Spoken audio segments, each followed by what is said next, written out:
This is CBC Nova Scotia News. Tonight, bring down the barriers. The calls to make trade easier between provinces grows as the threat of tariffs loom. Digging deep, how much influence does the province have when it comes to miners mining? And battle won. After years of fighting, a Halifax woman gets her out-of-province surgery paid for by Nova Scotia.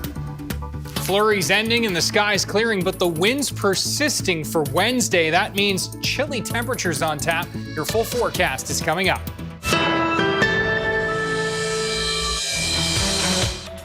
Good evening. The threat of U.S. tariffs on Canadian goods may be on pause until March, but some people believe the threat has started an important conversation in Canada. Many have been lobbying successive governments, provincially and nationally, to eliminate interprovincial trade barriers. As Jean Laroche reports, business owners and an expert on the issue say Trump's policies are the push politicians here need to finally fix the problem. The barriers are all those provincial rules and regulations, the different standards and credentials that provinces have created to protect their local businesses and the people they employ. Successive governments, federal and provincial, have promised to harmonize those interprovincial trade barriers so that companies that do business in more than one province do not have to come up with multiple ways to operate. The different rules and standards cost time and money, and by and large, it's easier for many Nova Scotia businesses to deal with the U.S. customers. Trump's tariffs, or threat of them, according to one expert, are the push the premiers need to fast-track their work to eliminate those barriers. There's a silver lining there, that he has inspired a great deal of action on the part of all levels of both provincial, federal, and territorial governments. And we are hopefully going to see some policy announcements in respect of internal trade. Substantive, meaningful, and moving the needle forward for Canadian prosperity. He's not the only one who thinks that. The founder of a Nova Scotia knee brace company is also keen to see this international trade war lead to less interprovincial red tape. I think it certainly should be a motivator. You know, if we need to be more self-reliant and grow our domestic economy, these are precisely the kinds of things that we need to do so that Canadian businesses can grow and thrive within our own borders. Local winemakers who are shut out of markets in neighboring provinces are also hoping things change, and soon. It's our chance. It's an opportunity to look internally to say, what else can we do? What products is Canada bringing in from outside of the country that are being produced or manufactured right here within our own country? So why would we look elsewhere? Let's look at supporting local and continuing to stimulate our own economy. All three of the people I talked to acknowledge there's been progress over the past decade, but not enough. Two of them praised the Houston government for leading the pack, but all of them said this crisis demands more action faster. Jean Laroche, CBC News, Halifax. The Houston government has been talking about making it easier to mine in Nova Scotia, a strategy to bolster the local economy and make the province more self-reliant. But as the CBC's Taryn Grant reports, there are limitations to how much the province can influence the mining industry's decisions. Last month, Nova Scotia Premier Tim Houston introduced a new message. Nova Scotia is opening its doors to resource development. So you're talking about the potential that we have, the natural resource potential that we have in this province, and it is very, very significant. Critical minerals are among the natural resources that Houston has his sights on.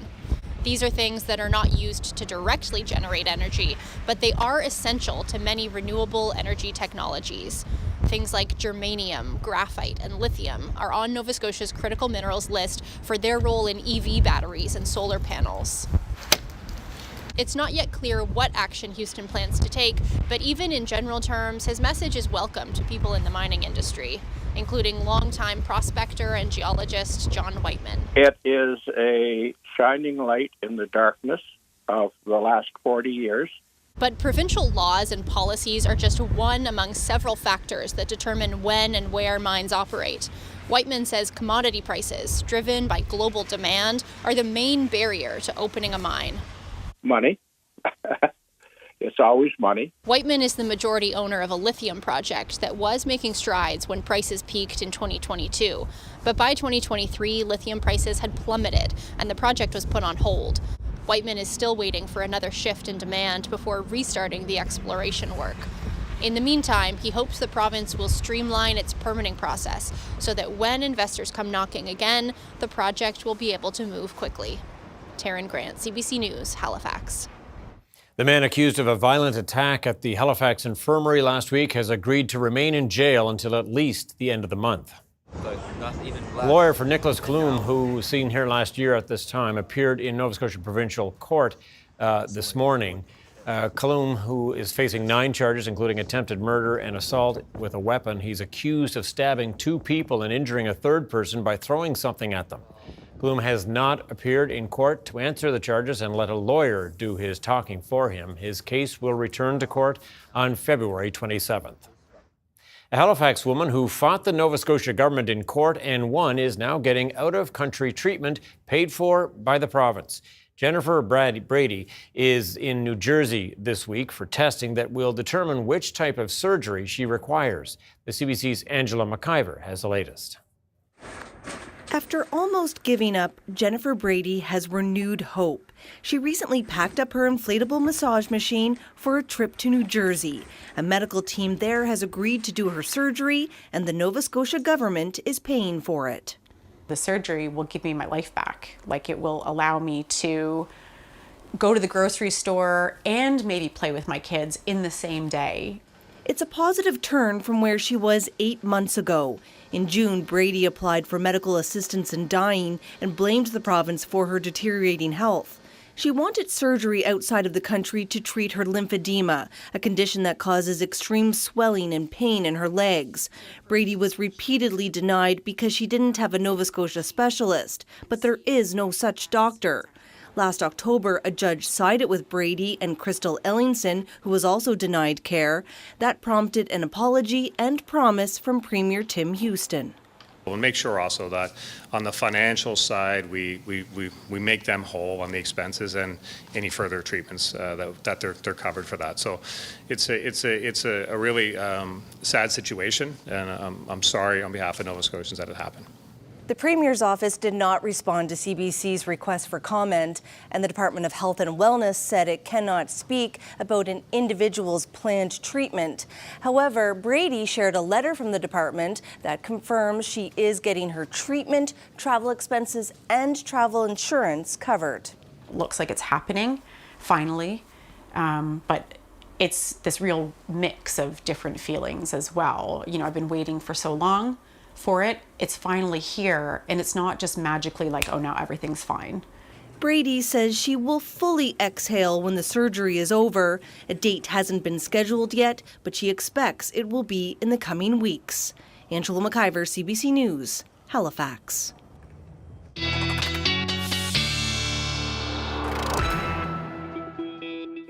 Ryan Snoddon with us now. First look at the weather forecast. It's going to get chilly. It certainly is. Milder for Tuesday, but temperatures really dropping off for Wednesday as those northwest winds are going to be staying persistent. Thank you so much, Tom. As we look at the outlook here, few flurries through Tuesday evening into the early overnight. Generally, Wednesday is a quiet day, a mix of sun and cloud. Don't be surprised if the clouds do dominate at times. And yes, with that northwest wind, those temperatures are going to be staying generally in the -7 to -10 range across the province, with those northwest winds sustained 20, 30, gusting 40, even 50 across Cape Breton. Those wind chill values are going to be into the -teens throughout the day. Now, looking ahead, it will stay quiet into early Thursday, and then watching our next system, which is going to be rolling in late Thursday through Thursday evening, overnight, and into Friday morning, when we'll actually mix with a few showers as the warmer air will push up into Nova Scotia for a brief period of time. Despite that fact, we are looking at kind of a widespread 5 to 10 centimeters from that shot. And yeah, that is going to be enough certainly to be left over on the ground and will impact our Friday morning commute. That's not the only system we're watching. Another one for the weekend. Your full forecast is coming up, Tom. You did warn us it was going to be busy. Yes, sir. Thanks so much, Ryan. Thank you. Well, a preliminary report into a multi-day boil water advisory across Halifax in January says water left the J.D. Klein water supply plant without its final disinfection process for more than an hour before the situation was resolved. The report says Nova Scotia Power planned an outage near the facility the night before, but did not make direct contact with staff because the phone numbers on file for the facility were not active. An off-duty operator learned about the outage and notified someone at the facility 2 hours before it was set to begin. Once the outage started, the main generator was engaged, but when power was restored, a fuse was blown, causing the service water pumps not to work, which meant the main chlorination system went offline.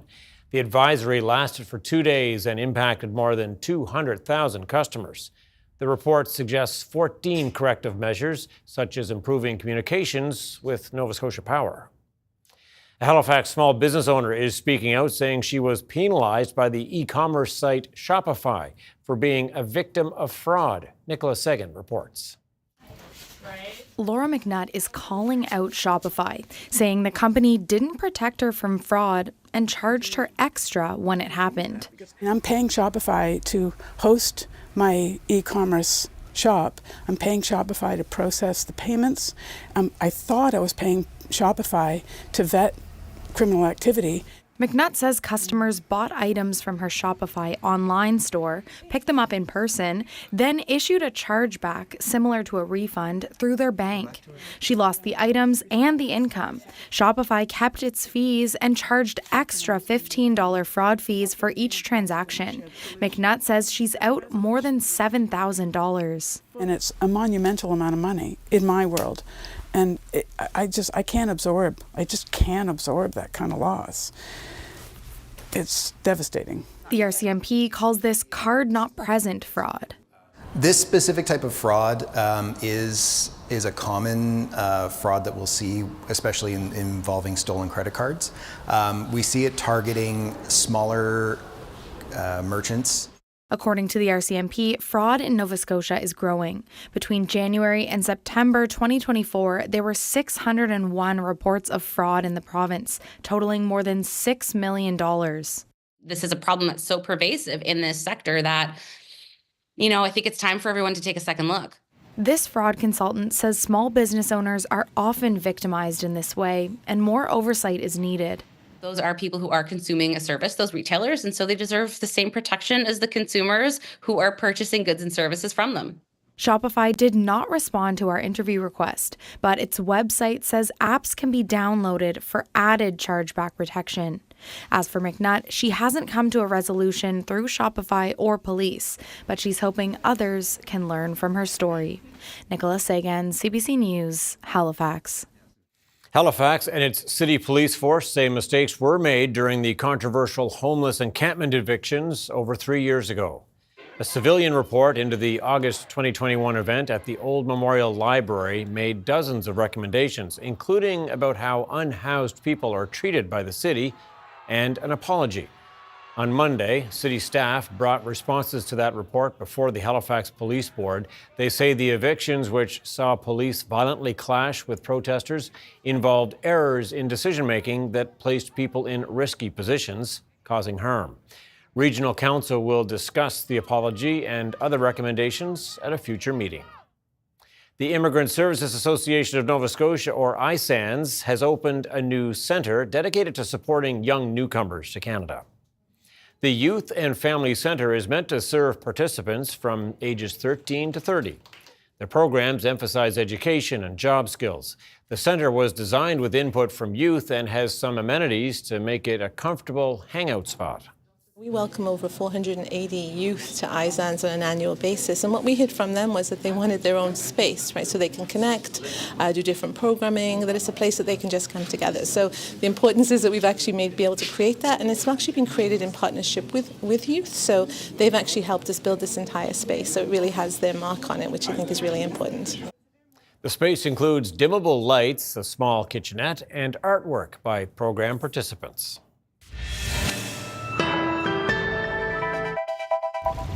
Chilly weather on the way. Ryan Snoddon back with all the weather details right after this quick break.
Well, we knew the temperatures were going to be up and down this week. Definitely up today. Beautiful day. Nice to see the sun, too. Yeah, and it's been hard to thread that needle lately of a mild day with some sunshine. That has been a tough one to crack here over the last couple of weeks, but we accomplished it today. Sure did. Tomorrow we're going to keep the sun.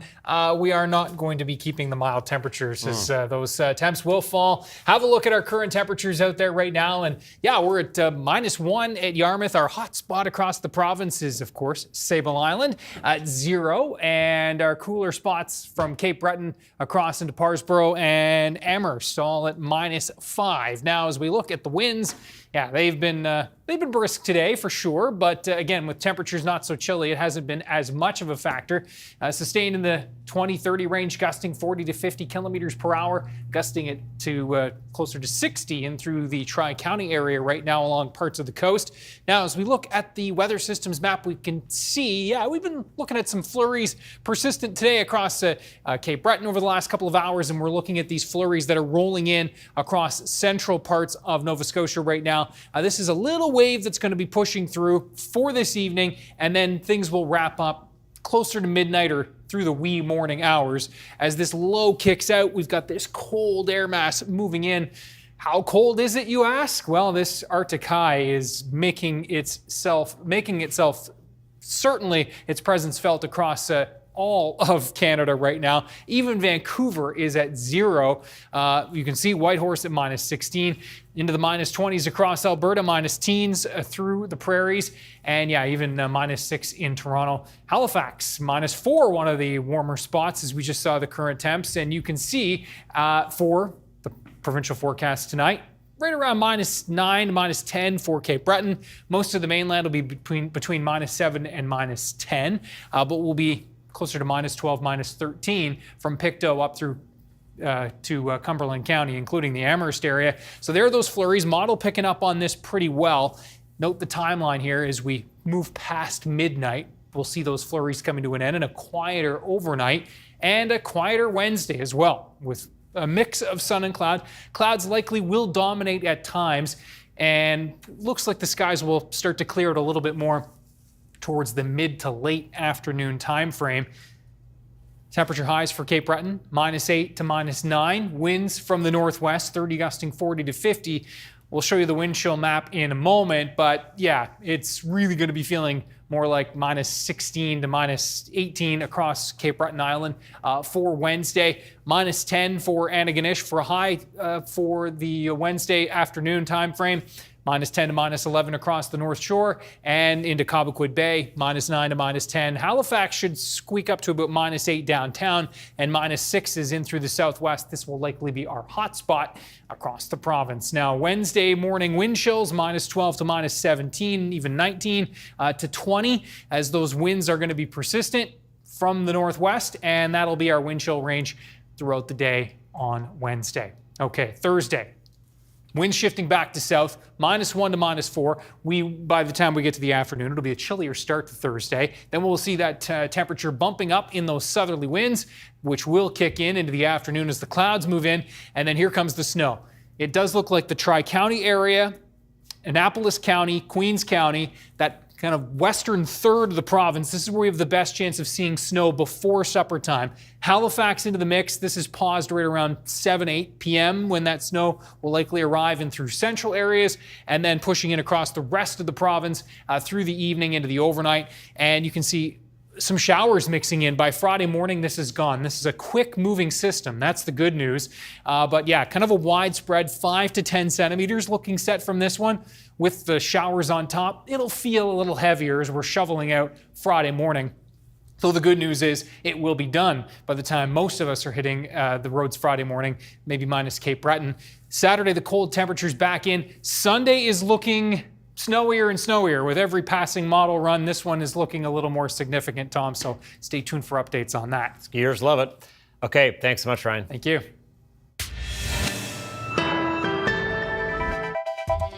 Coming up, the push is on making it easier to move goods from one province to another in Canada.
The trucking industry says with the threat of tariffs on Canadian goods still looming for March, now is the time to make it easier for truckers to ship goods across Canada, making it more affordable for more people to buy Canadian.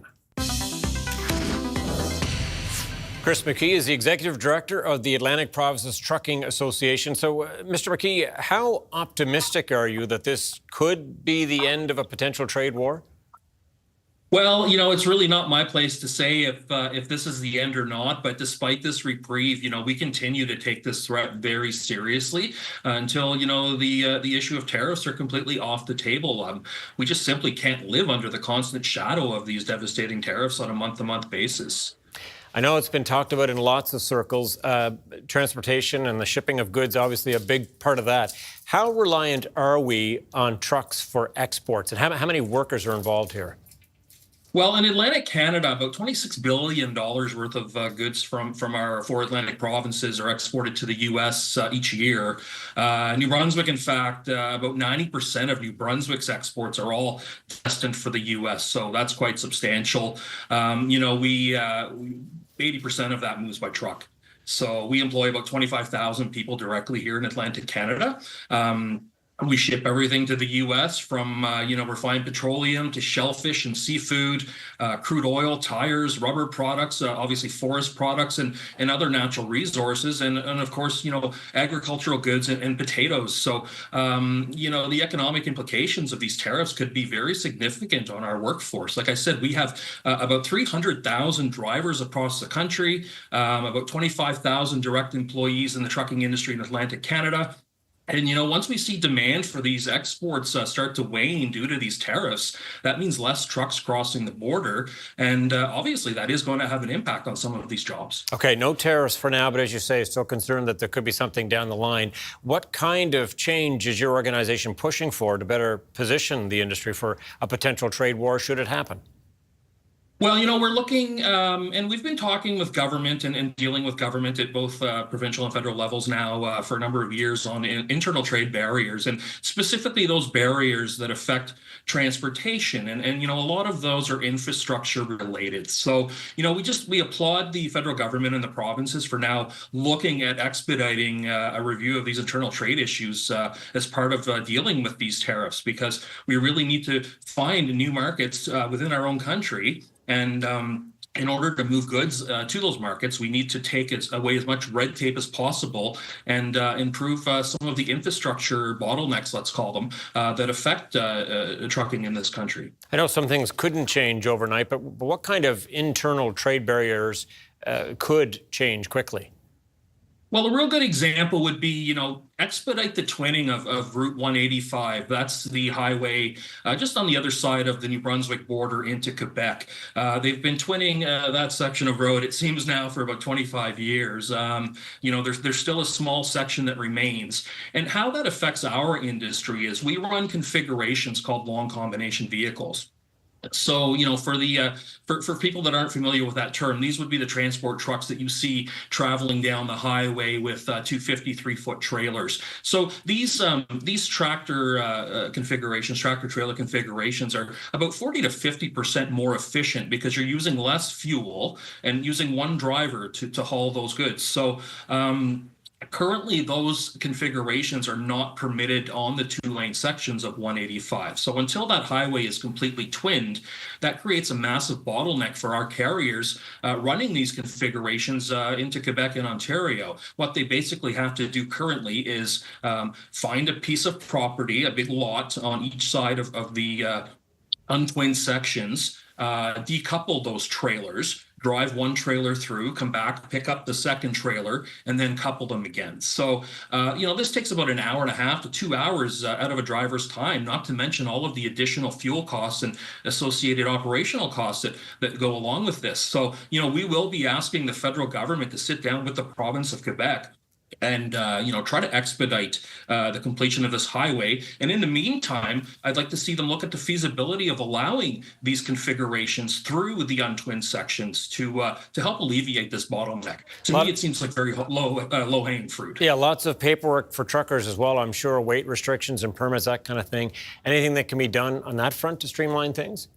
Yeah, that's correct. As we enter different jurisdictions, everybody seems to have their own rules for certain configurations, and especially when we look at heavy and specialized loads. So you see a flatbed going down the highway with a big piece of farm equipment, and if that exceeds a certain width or length, we have to have special permits for those, and those permits differ from province to province. So it makes it really tough sometimes to just seamlessly travel between jurisdictions.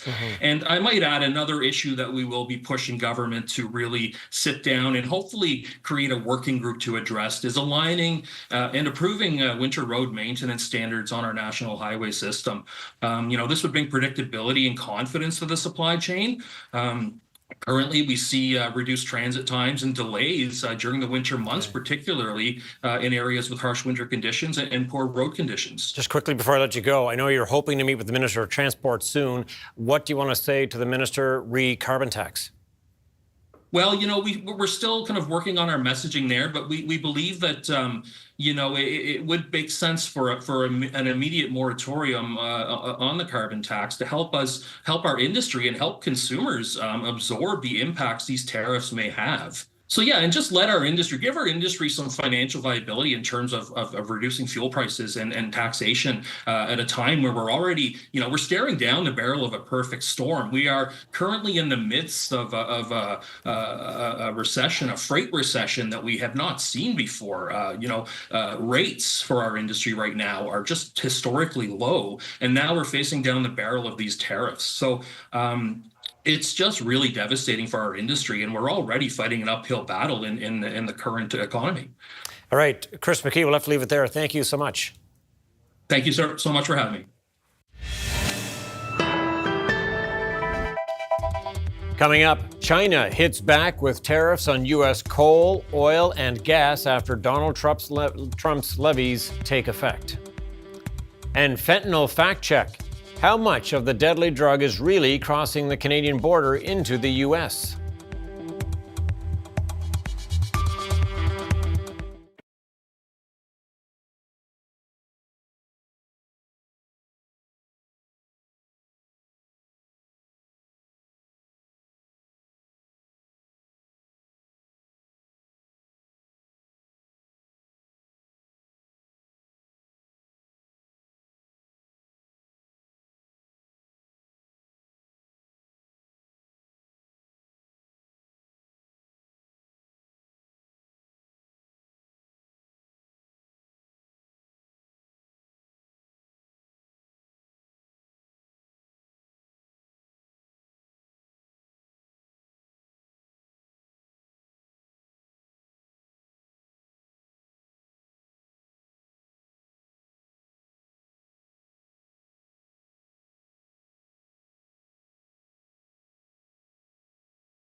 Welcome back. Canadians may be breathing a temporary sigh of relief today with the pause on U.S. tariffs, but the threat of a painful trade war is far from over. As Olivia Stefanovich reports, Team Canada will spend the next 30 days trying to avoid the tariffs for good. Less than 24 hours after Canada made new border commitments with the U.S., officials are already reinforcing one of the busiest ports of entry. Our objective today continues to be to prevent tariffs from being applied to both of our economies, and our objective tomorrow will be the same. Nearly 10,000 frontline personnel are being deployed at crossings like these, with efforts coordinated by a new fentanyl czar and a new $200 million intelligence directive to crack down on the illegal drug and organized crime. We are convinced good efforts will prevail, good faith and goodwill. There's a lot at stake here. I was pleased to see that there were some significant improvements in the package that the Prime Minister put on the table. Ottawa already announced a $1.3 billion plan to boost border security. Now it's going even further to address U.S. President Donald Trump's concerns, such as listing the cartels as terrorists. We can't try to appease Donald Trump. We need to fight back and defend our country. NDP leader Jagmeet Singh says the federal government needs to get tougher. We need to target his allies like Elon Musk. I've said, let's shut off the flow of critical minerals. But it's a delicate situation, with hundreds of thousands of jobs hanging in the balance. Is the threat over? We still have to stay strong as Canadians and be proud of being Canadians and be looking for ways to continue to support small business across the country and large businesses. There's a lot of work to do over the next month. That includes avoiding American products. We want to encourage people to buy from Canada. And buckling in for the ride ahead. The only thing that's certain is uncertainty for the next 30 days. And that uncertainty is compelling the federal government to structure its spring budget to fight U.S. protectionism, a sign Trump's threats aren't expected to end anytime soon. Olivia Stefanovich, CBC News, Ottawa. The Trump administration has followed through with its tariff threats against China, imposing sweeping new duties on Chinese imports. Journalist Yana Li is in Beijing with more on China's quick but limited retaliation.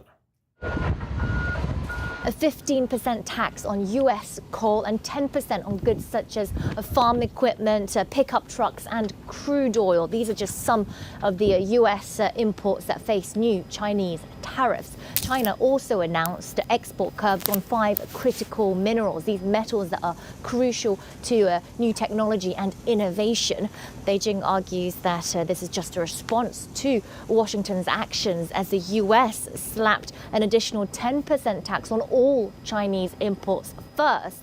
This reaction, though, is actually rather measured. So far, we haven't seen a huge escalation on either side. Donald Trump actually backed down from the 60% tariff he had promised on the campaign trail, going down to 10%. And Beijing now with this relatively muted response. It does appear both sides are actually publicly gearing up to enter a round of negotiations first. The future is still very much uncertain. The official reason behind Trump's tariffs is the fentanyl crisis, and the Chinese have in the past shown willingness to cooperate and collaborate with the US on this topic. But should the White House once again dig deeper into issues that have plagued their bilateral relationship in the past, such as trade imbalance or their tech rivalry, such as critical minerals versus chips, etc., well, then tensions can certainly heat up as we move forward.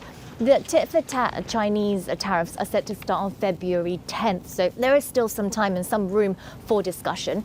And according to the White House, a call between Presidents Donald Trump and Xi Jinping could take place in the days to come.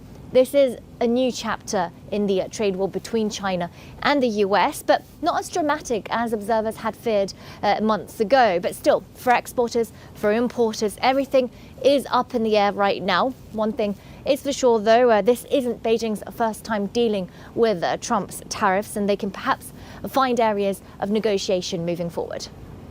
And that's journalist Yana Li in Beijing. The European Union is also bracing for the possibility of U.S. tariffs. U.S. President Donald Trump has threatened to target the 27-nation bloc. And EU leaders are looking at how to respond. The CBC's Crystal Gamansing has the details.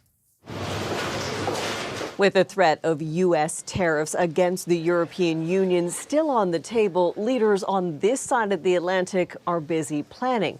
Ursula von der Leyen, the president of the European Union Commission, today made a point of highlighting the EU's long-standing relationship with the U.S., saying the transatlantic partnership has been a cornerstone of peace and prosperity for the better part of a century. We will be ready for tough negotiations where needed, and to find solutions where possible, to work out any grievances, and to set the foundations for a stronger partnership. Von der Leyen has not been in communication with U.S. President Donald Trump since his inauguration and said contact with his administration has been limited. Trump hit the pause button on tariffs against Canada and Mexico Monday. It's unclear what his plans are, however, when it comes to the EU. His last comments came Sunday when he said tariffs against the EU could, quote, come pretty soon. EU trade ministers meeting in Warsaw expressed a hope that any disagreements with their largest trading partner could be worked out. America first doesn't mean America alone, because America needs partner too. And I'm sure we will find positive and constructive solutions. Now, how the EU would respond has not been made public. For now, it is very much a wait-and-see situation. Crystal Gamansing, CBC News, London. U.S. President Donald Trump has repeatedly used cross-border trafficking of fentanyl to justify his tariff threats. In response, Canada is now promising to appoint a fentanyl czar. But just how big of a problem is the movement of fentanyl? The CBC's Ellen Morrow has the report. The fentanyl coming through Canada is massive. People are getting killed and families are being destroyed. Donald Trump repeatedly staked his tariff threat in part on the amount of fentanyl crossing into the U.S. from Canada, even likening it to the quantity coming in from Mexico. And if they don't stop it, the tariffs are going to get worse. But the numbers are vastly different. From the fall of 2023 over the following year, almost 9,600 kilograms of fentanyl were seized at the U.S.-Mexico border. That's about 500 times the amount, just under 20 kilograms, seized between the U.S. and Canada. Overall, Canada makes up just 0.2% of all U.S. border fentanyl seizures. It's hard to argue with the kind of rank hypocrisy that comes out of the Trump administration. We get far more drugs, illegal drugs, through the U.S. to Canada, including synthetic drugs, than is being sent to south of the border from Canada. Still, the fentanyl landscape in Canada has been changing. A report from Canada's Financial Intelligence Agency published this month found trafficking networks have increased domestic production in Canada over recent years. In October, police in British Columbia busted what they called Canada's largest ever drug super lab, seizing enough chemicals to make nearly 96 million doses of fentanyl. The lab, the RCMP said, using production methods linked to Mexican cartels. Announcing Canada's counter-tariff plan, Prime Minister Justin Trudeau acknowledged more can be done. Bonsoir. And I understand the preoccupation the American president has with fentanyl deaths. We share those preoccupations. Fentanyl has ravaged communities in both countries, but with so little actually crossing the border, it's unclear what impact Canadian action can have on American streets. I mean, without a doubt, it is a demand issue. But again, the United States has been, it doesn't really address demand. It's all about supply reduction. It's all about tough laws and tough enforcement. And a president who ran on being tough on America's borders. Ellen Morrow, CBC News, Toronto. Donald Trump may have hit the pause on a trade war that he started with Canada, but the U.S. president seems to have evoked strong emotions for many Canadians, something that looks a lot less polite and a lot more patriotic. Thomas Daigle has that story. Consider it the Canadian way, venting frustration with humor at this New York pharmacy, replacing American snacks with Canadian favorites. For Toronto comedian Arsalan Shirazi, it's not all a joke. I think there's an element of people saying like, hey, we're not going to just let you push us around because we have to stand up for ourselves. We have to push back. Just ask any Canadian outside Toronto's U.S. consulate. You'll get an earful of patriotism mixed with anger. I've pissed. I think it's the wrong way to do it. It's our closest ally. It's ridiculous, actually. This plaque thanking Canadians for their support after 9/11 is a reminder of how close the relationship between the two countries has been. But historians can name other low points like this. The Star-Spangled Banner booed in Montreal in 2003 as the U.S. pressured allies to join the invasion of Iraq. Canada memorably declined, exposing cracks in what had been a mostly stable relationship since Confederation. That sparked a kind of emotional response that we're seeing similar to today, where a lot of Canadians are like, hey, stop bullying us, stop trying to kind of push your views on us. He points to this Guess Who classic. Written as a protest song and released amid strong anti-American sentiment in Canada over the Vietnam War. There's always been this undercurrent of kind of conflict and cooperation that's been going on. And Canadians have had to deal with the United States in a way that most other countries do not. This time, the patriotism is erupting with calls to buy Canadian, and the maple leaf seen on social media a lot more than usual. I think that comes alongside a bit of an anti-American sentiment, a frustration that our closest neighbor and trading partner has decided to treat us this way. Oh, Canada, our home and native. In a new twist Monday night, Nashville hockey fans booed "O Canada." So while the trade war may be on pause, tensions still simmer. That report from the CBC's Thomas Daigle in Toronto. Recent actions by the Trump administration to roll back some transgender rights has the community in the U.S. worried and looking north. As Katie Nicholson reports, they may have an argument to claim asylum in Canada. Kelly and her family moved from Florida to Minnesota a year and a half ago. Now they're looking into whether they need to move again. To qualify for asylum in Canada, you must prove a well-founded fear of persecution based on race, religion, nationality, political opinion, or membership in a particular social group, which includes LGBTQ+ people. Her oldest son, Ollie, is trans. We aren't using her last name or saying exactly where they live because of their safety concerns. Minnesota has been welcoming, but the Trump administration's orders rolling back trans rights have challenged that sense of safety. Is it weird, to sort of be thinking about leaving America, to have considered that? It's so dystopian. We're living the Handmaid's Tale. Like, how is this the United States of America?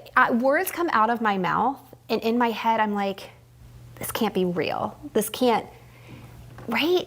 It's so bizarre. We're in the United States of America, the most powerful country in the world. And its citizens are looking at asylum in other countries. Make it make sense. Claiming asylum has been a tough argument for Americans to make in Canada. Typically, those claims have been hard because what you have to prove is that the state is unwilling or unable to protect you, and that there's nowhere else in your country that you can go and live safely. That was before a slew of executive orders recognizing only two genders, banning transgender soldiers from the military, and defunding gender-affirming care for youth. I think we're seeing a lot clearer picture of the state being the agent of persecution. American Elliot Duvall lives in London, Ontario. He's now afraid to cross the border to visit his family. I am scared to go back because, one, that my passport still says a female on it. It still says a female on it, and I don't look anything like a female. Hi, Mom, how are you? For now, this is the only way he'll get to see his mother in Arkansas. Stuck, like many others, in documentation limbo. Katie Nicholson, CBC News, Toronto.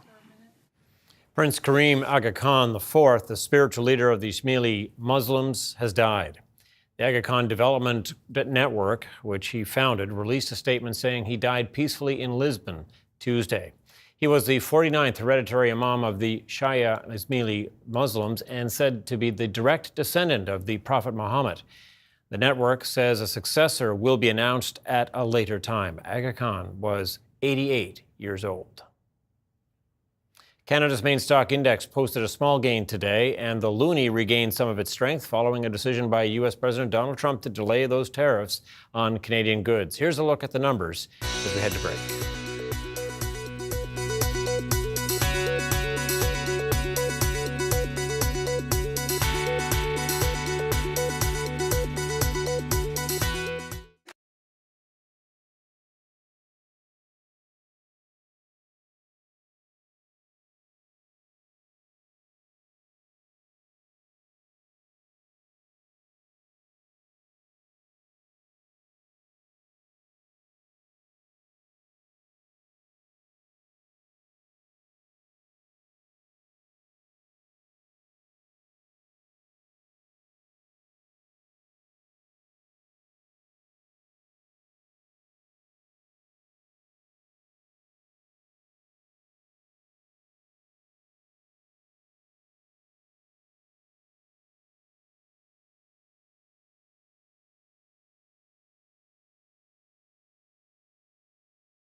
Don't know about you, but I was kind of enjoying the weather today, hoping it might stick around. But I know.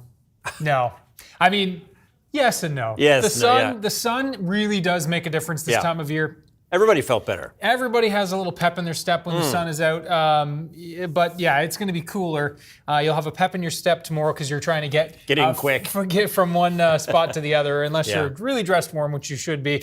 But certainly lots of beautiful sights to be had now that we've got some snow down all across the province and quite a bit of snow. Have a look at our viewer picture of the day. And this one, a perfect example of the beautiful sights on a sunny day. Into Hubley we go. And yes, beautiful shot here. Through the trees, nicely framed. Nice. Beautiful indeed. Leah, thank you so much for sharing this. Ryan's picks at cbc.ca. Now, as we look at the forecast moving forward, those flurries that are out there this evening, those will wrap up midnight and shortly thereafter. And then we're looking at A mix of sun and cloud for Wednesday. Those temps, though, they will be pretty chilly, really not rising a whole lot from our overnight lows. And so, yeah, we are going to be seeing overnight lows likely in that -8 to -12 range, and those daytime highs -7 to -10 or 11. So really, for the most part, steady or just rising a couple of degrees in most cases.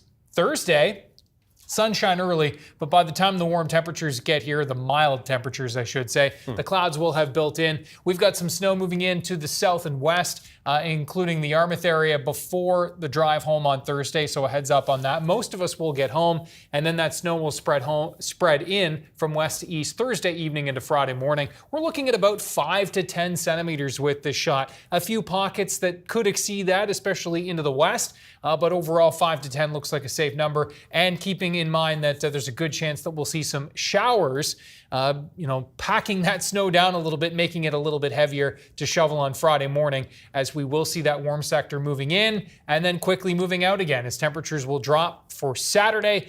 All eyes on Sunday, Tom. It looks like it may arrive as early as Saturday night. Okay, lots of variety, isn't there? Yes, There's there that is. for sure. Well, as long shots go, this is one of humanity's longest, a mission that involved sending a spacecraft to an asteroid 300,000 kilometers away and not only touching down on the alien surface, but bringing samples back to Earth.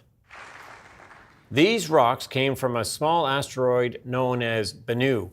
Now, the samples were brought to Earth where scientists discovered organics forming in a salty, briny water. In other words, evidence that Bennu broke off from an ancient watery world. The new research also found a complex soup of compounds, including the building blocks of the stuff we're made of. Similar compounds have been found in meteorites that landed on Earth, but the key difference is that the Bennu samples are pristine. Is there life out there, do you think?